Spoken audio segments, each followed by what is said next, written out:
सत्यमेव जयते साथियों, आज की प्रेस वार्ता का मुख्य उद्देश्य ये था कि जिस तरीके से त्रिस्तरीय पंचायत चुनाव में हमने जो बात रखी थी कि एक से अधिक स्थानों पर जिन मतदाताओं के नाम है उन्हें प्रत्याशी ना बनाया जाए, क्योंकि वो चुनाव के लिए अयोग्य घोषित किए जाने चाहिए थे, लेकिन राज्य निर्वाचन आयोग की हठधर्मिता के कारण उन्हें अयोग्य घोषित नहीं किया गया और इस लड़ाई को हम लड़ते रहे।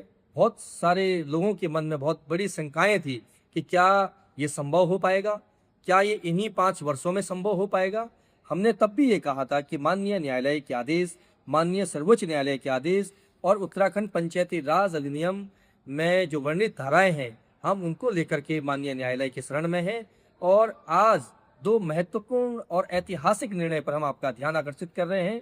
हमारी जो शिकायत थी कि एक से अधिक स्थानों पर मतदाता वाले जो प्रत्याशी थे उनका नॉमिनेशन निरस्त किया जाना चाहिए, लेकिन आज कानूनी तरीके से और संबंधित अदालतों ने उन्हें न सिर्फ निरस्त कर दिया है बल्कि उनको पड़े हुए मतों को भी शून्य कर दिया गया है।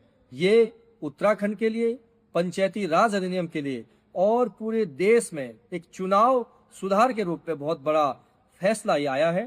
पहला फैसला ग्राम प्रधान का मामला है। जनपद नैनीताल के धारी विकास खंड के अंतर्गत ओकलकांडा में ग्राम प्रधान पद पर निर्वाचित प्रत्याशी आशा मटियाली का निर्वाचन निरस्त कर दिया गया है।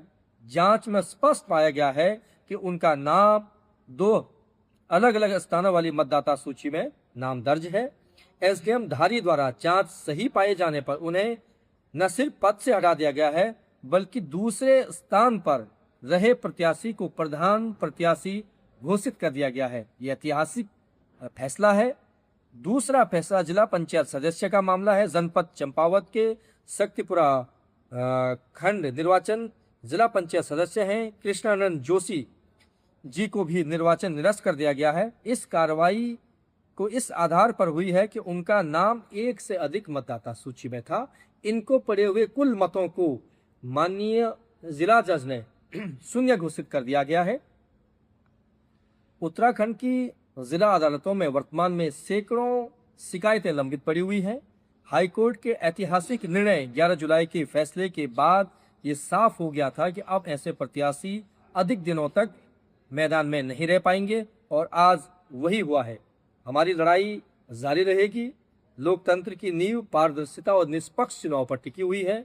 जब मतदाता सूची ही संदिग्ध हो तो फिर लोकतंत्र में चुनाव कोई महत्वपूर्ण स्थान नहीं रखते हैं। जब एक व्यक्ति एक से अधिक स्थानों पर वोट डाल सकता है या प्रत्याशी हो सकता है तो फिर एसआईआर जैसी बात करना देश में असंवैधानिक है। अगर लोकतंत्र की चुनाव पारदर्शिता सुनिश्चित करनी है तो उत्तराखंड पंचायती राज अधिनियम 2016 की धारा 6 और 7 में स्पष्ट उल्लेख था कि एक से अधिक नामों वाले प्रत्याशियों को हटाया जाए।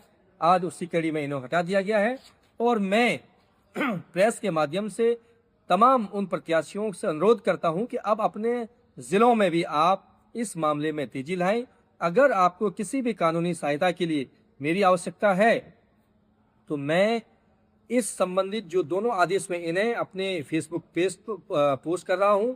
अपना नंबर और अपने अधिवक्ता अभिजय नेगी का नंबर भी आपके साथ शेयर कर रहा हूं ताकि आपको पूरी कानूनी सहायता मिल सके और उत्तराखंड की आत्मा इस पंचायती राज एक्ट की धारा को हम बचा सकें।